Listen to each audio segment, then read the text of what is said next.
Hi. Hey y'all. Hello. Hi everyone, this is Ben from the PORO CLIM Expedition. We are right now on the Atlantic Ocean, as you can see, and today we're going to answer some of your questions, and these questions have been sent from the Bournville Village Primary School in Birmingham. So let's take a look at them. Sylvia, Saren, and Oscar asked, where do we sleep and do we get seasick? Well, on the boat, our bedrooms are called cabins, and each one has a porthole so we can see the ocean from our rooms. And do we get seasick? Some of us have been on boats before, so we have our sea legs already, while others of us have never been out to sea, and it's taken us a few days to get used to the rolling waves.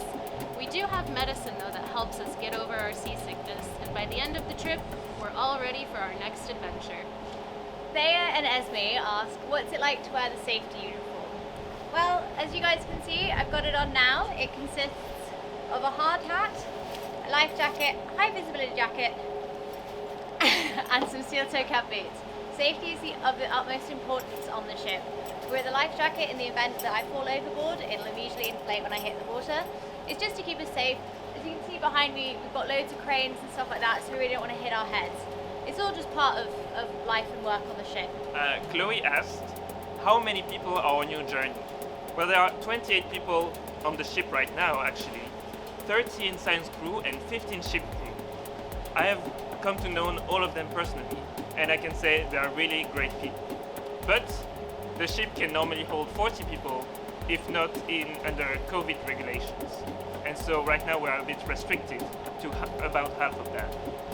Misha has asked, after the PETM happened 55 million years ago, how did the Earth cool down again? This is actually a really, really good question. It's one of the things that we're actually interested in investigating because there are lots of unknowns with studying this sort of science. It's a long time ago, and so teasing out the little strands of data that give us the clues is very difficult. We believe that after the initial increase in greenhouse gases, the volcanic activity calmed down, and this stopped producing the carbon dioxide and methane that caused the global warming event. With this reduction in greenhouse gases, the global climate slowly cooled back down again.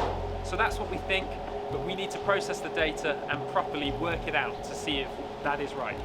So Charlotte, Will and Dan ask, do we think we'll find any new sea creatures while on our trip?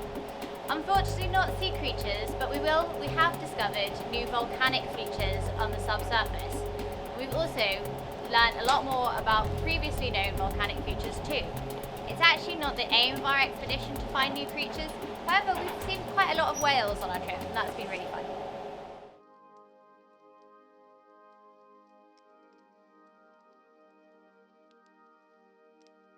Rika asked me what is my favorite part of the trip.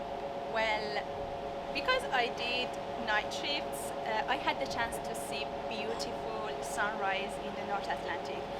That was an amazing experience. I never had the chance to see sunrise in the middle of the ocean. I took very beautiful photos, and for me that was the most beautiful part of the experiment. Thanks for watching. Thanks very much for the questions. We've really enjoyed answering them.